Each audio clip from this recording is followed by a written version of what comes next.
we are at another full moon. This time it is a super moon in Aquarius, the fixed air sign. And we have a lot going on top of this full moon. I'm going to do my best to stay out of as much technicality, like as far as astrology jargon goes, and try to explain the energy and the conversation that the planets are having in a way that's mundane and understandable. So please hang with me. If I say a lot of words that you don't understand, I will explain. This is happening at 27 degrees fixed air of Aquarius. 27 degrees is pretty dang close to 29 degrees, which is the last degree of a sign. And in a sign, the messages of a sign get a little bit louder and louder as you move through the degrees. You start at 0 degrees and you go all the way to 29, and once you get to that 29 degrees, the message is loud. They call this the anaretic degree. So we are 2 degrees off from the anaretic degree of Aquarius. We have 3 T-squares happening in the sky at this time, and a T-square is a conversation between planets that offers a crossroads and a decision point. So we are at this crossroads. We have 4 planets in retrograde: Mercury, Neptune, Saturn, and Pluto. Mercury and Saturn are considered to be personal planets, so we're going to feel those retrogrades a little bit more potently than we would for Pluto and Neptune. That's more of something that's playing out on the collective stage. But we do have Pluto at 0 degrees of Aquarius right now, so if we can imagine that Pluto is right here at the beginning of the sign of Aquarius, and the moon is right here at the end, acting as these pillars, and giving us that subtle message as well as the loud message. So the ruling planet of Aquarius is Uranus, and it's also Saturn.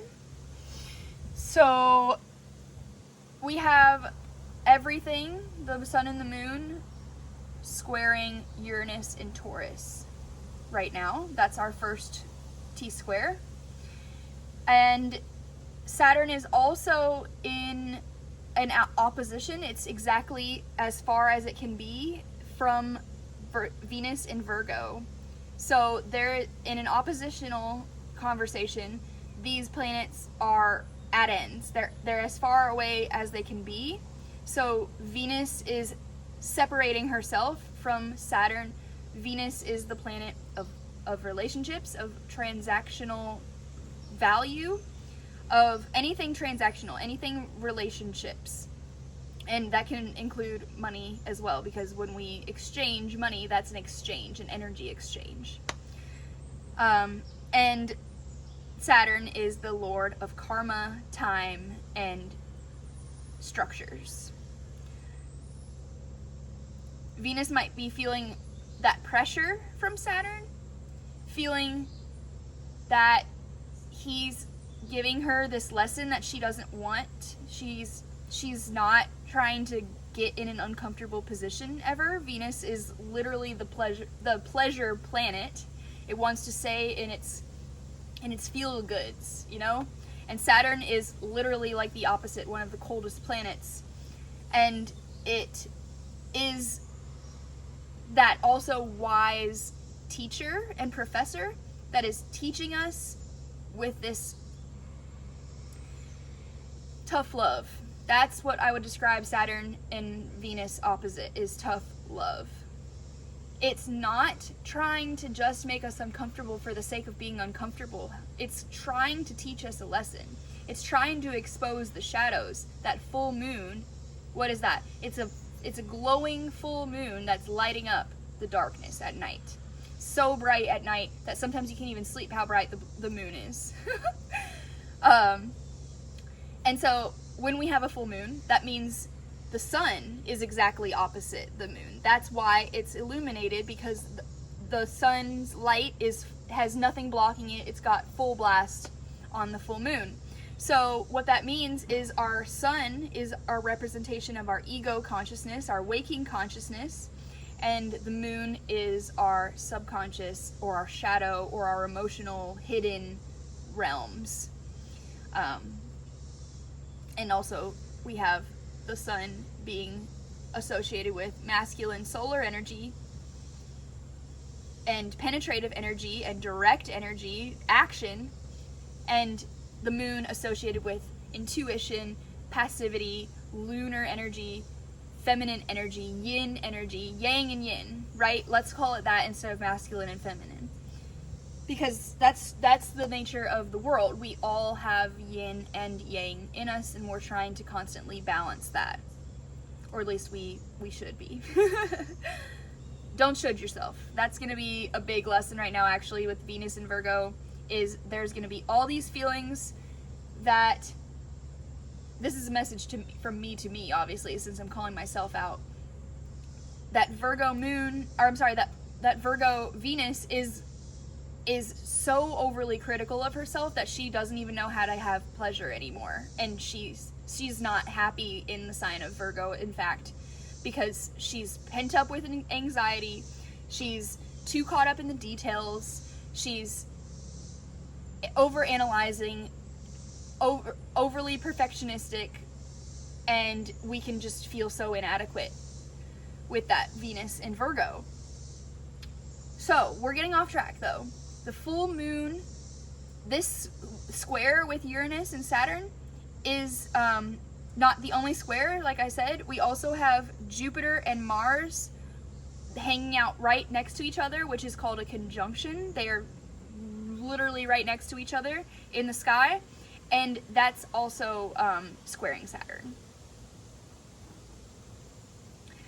So we have a square to Uranus, Sun and the Moon, and then we have Mars and Jupiter hanging out together, squaring Saturn. Saturn opposite Venus. If you got all that, don't worry about it if not. We're going to go through it.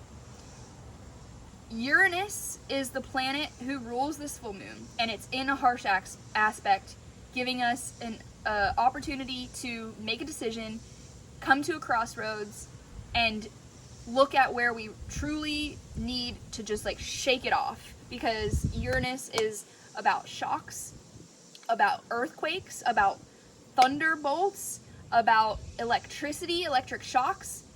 It can be sudden insights and revelations. It can be Kundalini awakening. It can be very unpredictable. That's the nature of Uranus, is unpredictability, uncertainty. So we really are going to have maybe some hard times seeing what's coming, but we just kind of need to be prepared for any certain shocks. If you want to know where it is happening for you, check out where 27 degrees is in your chart. Because even if it's not in Aquarius, there's going to be an aspect there because it's at the same degree point. So, let me know if you need help with that. For me, if you care, this is activating my Pluto and my moon. So, we won't get into that, but it's being felt, okay? I'm sure we are all feeling it in some way or another. I want to talk about Mercury in retrograde and how it's not going to be out of its shadow phase until September 12th.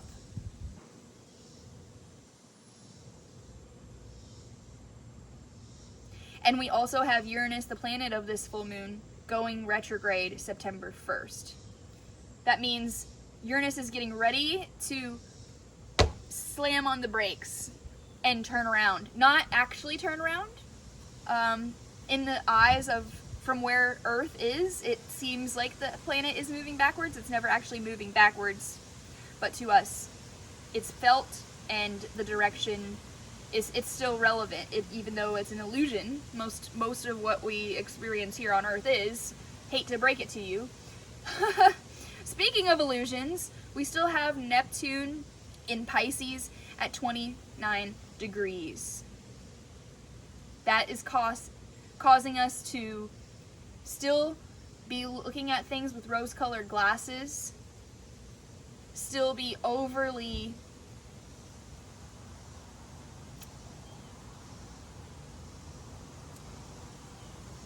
operating in dreamland, quite possibly escapism, quite possibly being just completely unrealistic, and not acknowledging the things that we need to acknowledge in order to get to that forgiveness, right? Because Neptune in Pisces ultimately wants us to come to this point of forgiveness.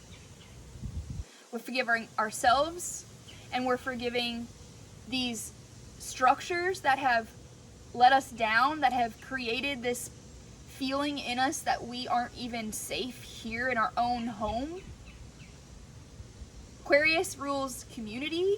It rules taking your power back and giving the individual the power back from, because Capricorn is right there before Aquarius. We saw the power structure in the top-down structure way with Capricorn, and then we evolve into Aquarius and we see, wait, now we need the individual to be empowered. Now we need to give the power back to the people.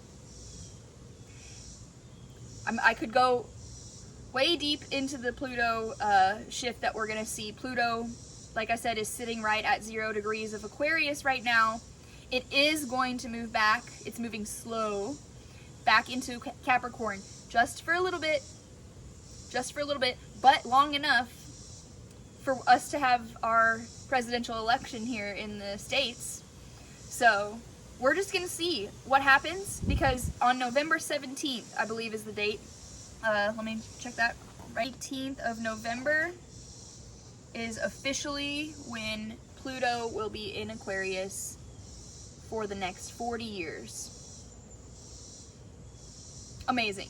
Well, we have no idea what's going to happen in those 40 years, and maybe we're getting glimpses of the future. Aquarius also rules futuristic things. It rules technology. It rules evolution. It rules innovation. It rules industrialization. It also rules astrology. And man, I just can't help but think how much easier the world would be if everybody studied astrology and we all took the same refuge in knowing the bigger picture of the cosmos. And I realize that not everybody takes that. But maybe that's something in the future we'll all evolve into. Who knows? Who knows? I like to think that eventually in the future we will all get to a level of seeking and self-inquiry that, you know, calls us to even learn a new language. Like this is, astrology is a language that is learned. But the reason I want to learn it is because I want to learn about myself, and I want to learn about the weather, the cosmic weather that I'm experiencing, and I'm valid in experiencing in my own unique way. But also, I can help others too, right? It's this doubly beneficial practice. Anyways, I highly recommend, if you are feeling that call, this is a really beautiful time to do so. We haven't even talked about the sun being in Leo at 27 degrees. So what does that mean? What's the exaggerated lesson that Leo teaches us? It teaches us to put our ego down and to realize that the world doesn't revolve around us. That's the contrast with Leo and Aquarius. Leo is the performer. Aquarius is the audience. We have to realize where we've been performing to please the audience, first and foremost, come back to ourself. That's what we did with the Leo new moon, is coming back to our joy, our creativity, what really lights us up, what really sparks that flame. And what now we're looking at is how have we let How are we still letting the collective influence us, but how are we also not in our authenticity? That's Aquarius too. How are we not performing authentically? And how are we not evolving? That's Aquarius, is evolution. We are being shaken up in only the ways that we need to be for our evolution. One of my astrologers said today in the video I watched just before this, suffering, he says, Jeffrey Wolf Green says that suffering is only a result of where we are resisting our own evolution.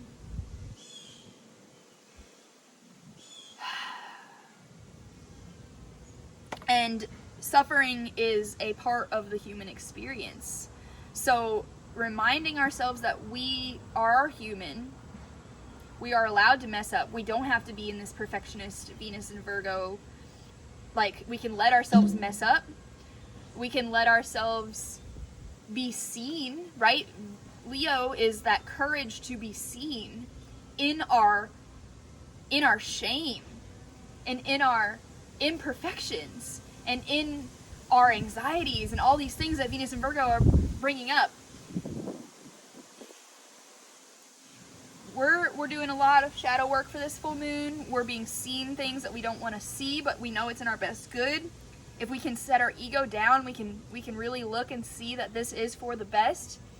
And this is molding us and forming us into a beautiful new version, beautiful new earth version. Because not only is the earth going through changes and we're ushering in that new earth, but we might even with the Venus and Virgo be experiencing physical bodily changes, because our body is also being asked to hold new ways of being, new codes of light. We just had our Lion's Gate come through, and that was a huge dose of solar energy and light that has illuminated so much for us, and it's still being processed, and we're going to be processing it for a while, especially with this shift with Pluto, because that's the big long game story here.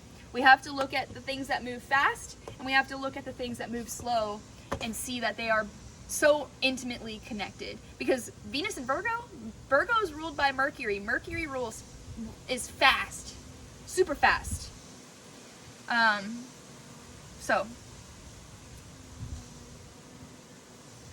right now is a beautiful time for introspection. For all these retrogrades, it's a beautiful time for creativity with the last couple degrees of Leo, finding that authentic sense of creativity. Where is it that we can create from such an authentic and individual place? It's so unique. That's Aquarius as well. Where can we really see that that's our superpower? Where can we also be brave enough, Leo, to travel into the unknown? Space is ruled by Aquarius. We're literally out in space. We're untethered. We might not even have our helmet on right. We're scared. It's okay to be scared. It's okay to be human. And we really, because we're having the guts and the courage to go out into that future unknown, maybe because we have the courage to do so, we get given this gift of being able to see glimpses of that future.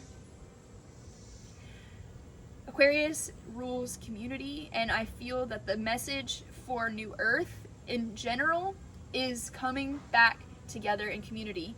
Aquarius rules information and technology. So another thing that I really feel was so potent about what this video I heard earlier, and I really want to reiterate, is that we do have these technologies that are supposed to be bringing us closer together, but yet we have allowed it to replace our own human interactions and our own true human ability to communicate, ability to be present for each other, ability to hold space for each other, ability to resolve conflict. We're losing these skills. We're even losing the skill of writing. Hopefully, I like to think that, journaling is this thing that's trending now, and it's like this thing that's kind of like, oh, you know, I'm so like eccentric and artsy because I write. Like, it's like a cool trend, and I'm fine with that, because we are literally losing the ability to hold a pencil and write because everybody's just online. Everybody's just disconnected. Aquarius can get so disconnected from their humanness that they become robotic, that they become the technology themselves. Because Saturn is the coldest planet, or one of the coldest planets, and Uranus can be very shocking, that can cause Aquarius people to shut down their emotions completely and become robotic and isolate themselves and get to a point where they never feel belonging. They never feel part of the whole. They isolate themselves, and they self-fulfill their prophecy of, see, here I am alone. No one understands me. But is it a lack of trying? We have to be able to look and see when it's a lack of trying on our own part, and a lack of being willing to get uncomfortable, because conflict is uncomfortable, but it's unavoidable. It's part of life. We have to learn how to deal with conflict. I think I was trying to say this earlier. This square with Jupiter and Saturn is not just the first time this has happened. We had this happen in 2020, in February of 2020. And they called this the Great Conjunction. And that was actually one of the first transits I ever tried to wrap my head around, as far as like my journey with astrology. And so I wonder now, you know, this possibly was a catapult for me to start becoming an astrologer. Anyways, so we could be feeling that. Because we are seeing this square happen in 2020 as well, we're also being asked to look back and see what was happening for us then. Those themes are coming up again. So this is maybe a shocking, jolting situation, but at the same time, it's nothing new. Maybe we've just been in denial of what it is. Maybe we've been skating by, thinking, oh, well, maybe I just don't really have to deal with this. Maybe we're just resisting change, you know? The analogy also of a slingshot being pulled back, you have to be pulled back. You gotta look back at 2020 and see all that stuff that you maybe missed, so that we can be shot forward into the new. The root-bound scenario is also what people are describing this as. Is we've just grown too big for our pot. We are being forced to the next level, whether we like it or not. And what happens when we repot a plant? You have to pull it out. It's dirty. Get your hands dirty. I'm acting like that's something I don't like. You pull it out, and then you rip the roots apart.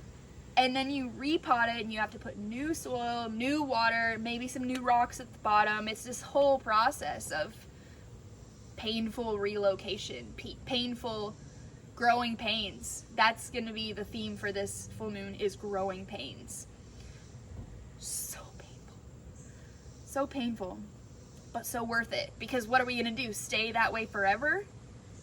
No. The only thing that is constant in life is change, and we have to be the change that we want to see in the world.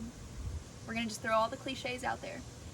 I do want to say too, the more we can understand the nature of the universe as change, as impermanence, the more we can pull away from the game of craving and aversion. Craving and aversion, craving and aversion. That's all we do. We are always trying to get more of something that we want, or get away from something we don't want. And if we can check ourselves and step outside of that, that's a practice though. That's a constant practice. So we're shaking it out and we're shaking it off. What is it that is not, it's not coming with you into New Earth. Period.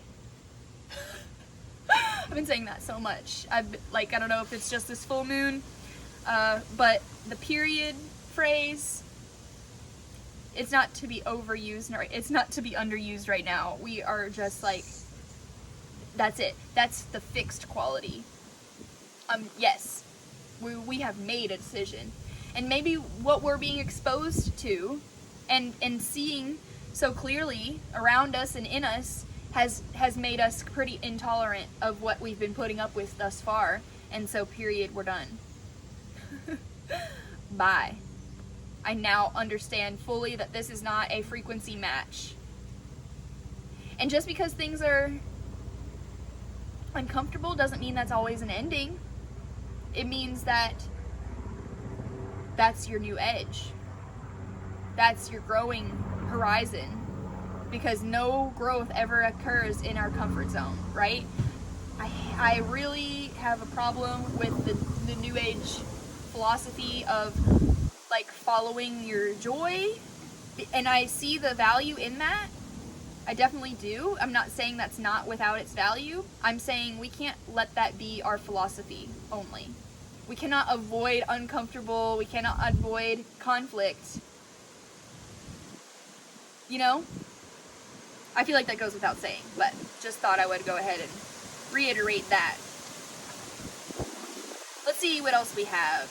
Oh, so we do have Neptune is in a sextile with Pluto. A sextile is a positive aspect. It is an opportunity.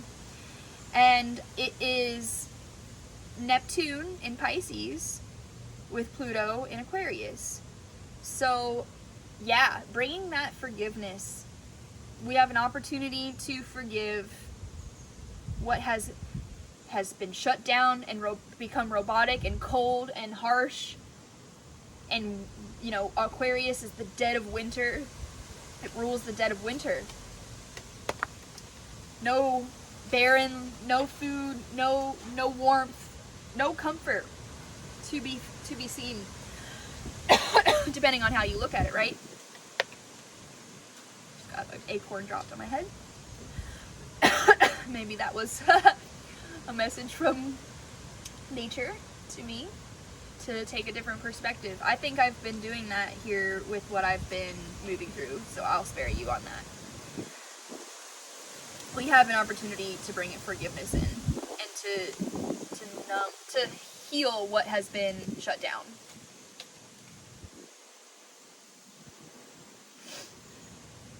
And it could be bringing up what happened in 2020, where we were absolutely shocked by what happened with COVID and the changes that we were forced into during that. We're still dealing with that. Maybe we haven't forgiven our family members or our friends or whoever we came into conflict with around that, because it was so uncomfortable for everyone. We were all dealing with it the best we could, and it wasn't always pretty. It was really ugly, in fact. And we could be feeling that right now. And we could be seeing how much of that we haven't dealt with, and now it's time to deal with it. So,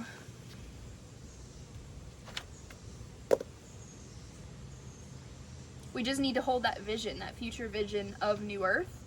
Keep allowing ourselves to be molded by these energies and realize that it's just taking us into the version that we are being called into in order to actually play the role that we're supposed to in this New Earth paradigm. That's coming whether we like it or not. Exchange is the nature of the universe. We cannot avoid it. We can't. So the more we resist it, the more suffering we're creating for ourselves. So let's come back to the heart, because Leo is also still the heart. We still have the sun in Leo. We need to come back to the heart, come back to our creativity, come back to that fire that causes us to make change, that fire that motivates us to change. And how can we use our creativity to inspire change in others, in our community, Aquarius? I'm sure there's more that's going to come to me afterwards. It's always the way of these videos. Could say a lot, always say more, but here we are. Let's just buckle in.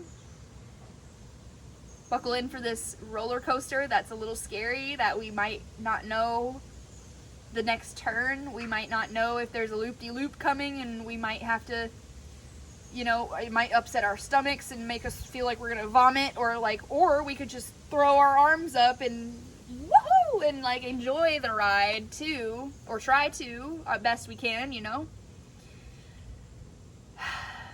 Okay. Because Aquarius rules the information and technology, Aquarius is the water bearer. And everyone thinks that Aquarius is a water sign because of this. The water aspect, the water here is the healing, it's the medicine, it's the information that ultimately will bring truth and liberation. Because the truth will set you free, right? The truth will set you free. And so Aquarius is bringing that to us. And it can be a lot. This is not just we have information coming at us. We have false information and truth coming at us, and we have to be discerning. That's Venus and Virgo. We're very discerning about where we're giving our energy, what we're believing, what we're internalizing into our mentality, because Virgo is ruled by Mercury. Mercury is the mind. We're being discerning about what we're allowing ourselves to internalize, and also who we're interacting with. Just everything is under that microscope of Venus and Virgo. And with the overwhelm of information that Aquarius could be bringing, we might feel that the only thing we can do is to shut down the way a computer does, and has to sometimes. Shut it down, let it reboot. It's necessary. Especially if we're going through an update, right?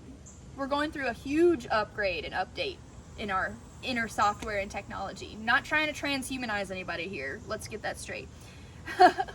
But we all know that that's what you have to do sometimes with technology, is just turn it off and turn it back on, see what happens then. So allowing ourselves to be in that shutdown time. The retrogrades are calling us there. Maybe that's where we're suffering, is we're not allowing ourselves to shut down for a little bit. To just literally step away.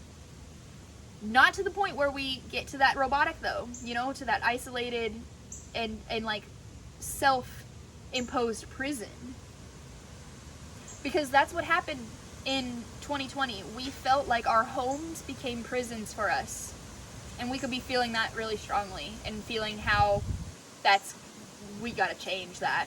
We cannot keep going the way that it is. We cannot bring that into New Earth. Our homes feeling like prisons? No. We gotta fix that. We gotta come back to,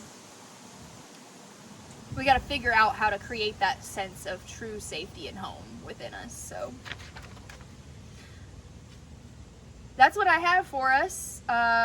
Good luck, truly. These people out here, these astrologers are every first line of every video that I've listened to is like, okay, this is the full moon of all the full moons. Let's just go ahead and come out right from the beginning, out the gate with it. Like, we are not sugarcoating it.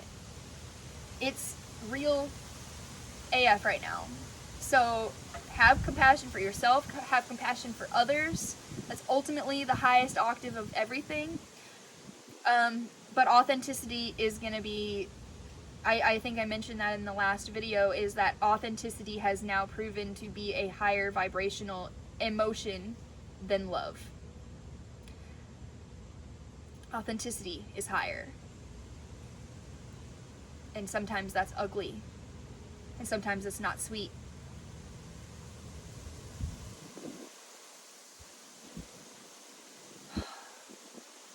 But we have to have both.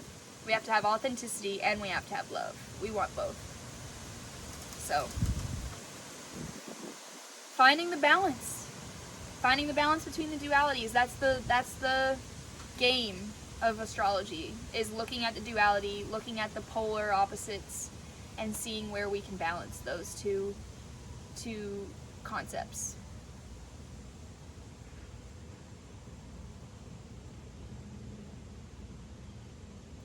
It's a really good time to use your resources, your community, as well as people and resources, so your technology resources and your physical resources as well. Books, therapists, maybe getting an astrology reading, maybe getting an Akashic Records reading, maybe even just using your own tarot deck and using your own intuition to look into the future too. It depends on who you are and what you need. But don't forget that you have power as an individual as well. You don't have to give your power away anymore. That's period. All right. I'm sending a lot of love and a lot of support. If you need me, I'm here. I know we all just kind of need to go and figure out how to do it for ourselves right now, at least for a little bit, and then we can come back into community stronger. That's what we ultimately would like, is so that we can strengthen ourselves first, our individual selves, so that we can be a stronger community and be a stronger individual in that community. When we cultivate peace for ourselves as individuals, if each of us took that individual responsibility to cultivate peace for ourselves, we would have a peaceful earth. We would have the new earth that we want so badly. So let's do that. And let's have grace for ourselves and realize that we are human. We are not robots. Even though we've been expected to act that way in our capitalistic structure society, those are the structures that are crumbling. Truly.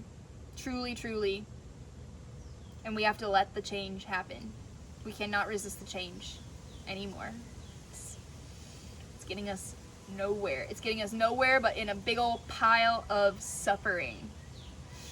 And our true nature is peace and happiness and abundance. And it's time that we reclaim that. So, love y'all. Hang in there.